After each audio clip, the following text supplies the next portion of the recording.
All right, so we're in the shop today working. We're working on this classic Toyota Stout. I just did a video on it. And while I was working on this truck, fixing the gear shift linkage, which is now fixed, the FedEx man stopped by. That's the FedEx delivery man with this great big package. Anyone care to guess what's in this great big package? I don't want to focus in too much because you might be able to read the box. About a month ago, I did a video on changing shocks, basically changing the struts, removing the springs off of shocks like this.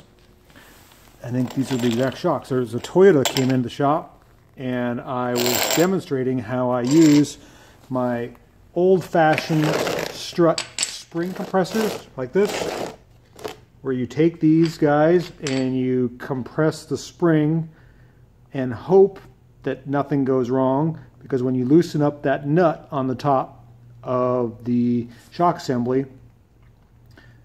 you basically take your life into your hands. These things are jiggly, they're wiggly, the threads have worn. I've had this particular set since 1985. I've used them many, many times in my professional and my personal business. And you can see the threads, well, maybe you can't, here are not so sharp. Over there they're sharp. And so I've just been kind of cringing using it. I bought another set of cheap ones and I've been doubling up. So I'd have 4 of these, 2 on each side, well, opposing each other to change springs. And wouldn't you know it, that someone, I'm not going to say who, in my family took pity on me, actually cares about my safety, and sent me this. Can you guess what it is? Let's open it up. Pretty big. You can see how tall it is there. It is almost as big as my hand truck.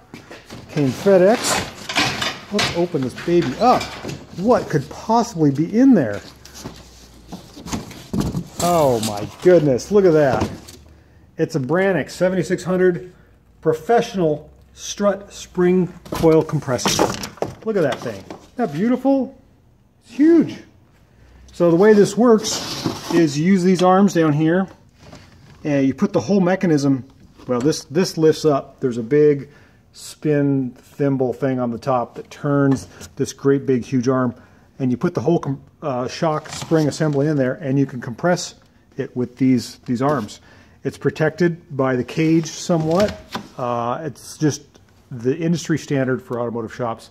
It's quite expensive, and I just never really had the wherewithal to buy one because I just don't do spring compression that often. But somebody out there, somebody really loves me, and they bought that for me. That's so nice. Now I can feel safe the next time I do shocks. So I just got to show that off. That's going to be part of the new shop equipment assembly. There's a stand that goes with it too, so you can get it off the ground, which I haven't decided if I want to get or not, but that will be a huge improvement to my well-being. We went from these little tiny coil spring compressors to this great big monster, which should be able to handle any strut spring compression. So just want to put out a big thank you to my dear mother. That's who it is, my mother. I just let the cat out of the bag. Thank you, Mama.